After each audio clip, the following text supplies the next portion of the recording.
the other problem I have with, these buy now, pay later schemes is, what can you buy? Now, it used to always be that you could buy, goods. So you could buy your new jeans or your new coat or even your new fridge or washing machine or dishwasher, whatever, those types of things.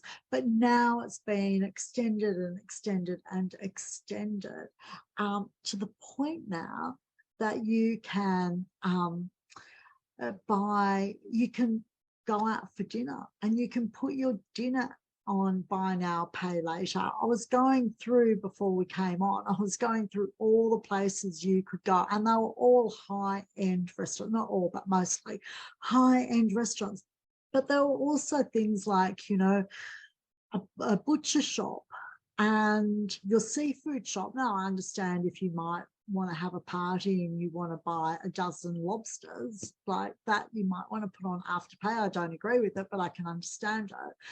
But to go to your butcher and buy maybe your your weekly or fortnightly or even monthly meat on a buy now, pay later scheme just smacks of your living outside your means if you can't even buy your food, because it didn't have just seafood and the butcher shop. It had grocery shops, and it had, as I said, restaurants and cafes and all sorts of things.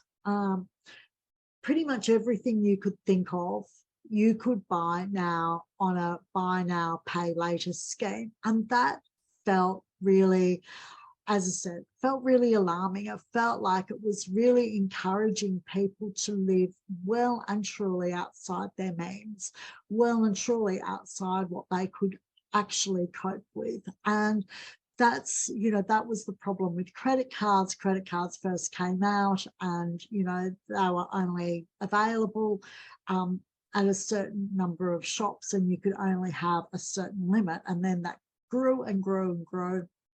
And then, of course, we had a really big problem with, credit card debt in this country, and we still do. I mean, I think credit card debt, the problem with credit card debt is worldwide. It's not just here. I think it's everywhere. And people getting in trouble with credit cards, getting more credit cards than they know what to do with, and all of that sort of thing. Now we're replacing credit cards with buy now, pay later. And in my view, the only positive to that is that you're paying it off quickly, or generally you're paying it off quickly. You're paying it off within sort of 8 weeks, or maybe it's, you can pull it out to sort of 6 months, but you're still paying it off much, much quicker than you would a credit card. But still going and buying your going to the butcher shop, going to a seafood shop, going to an expensive restaurant, that seems like the things that you should be paying cash for, that if you want to do those things, that you should be doing it within your means.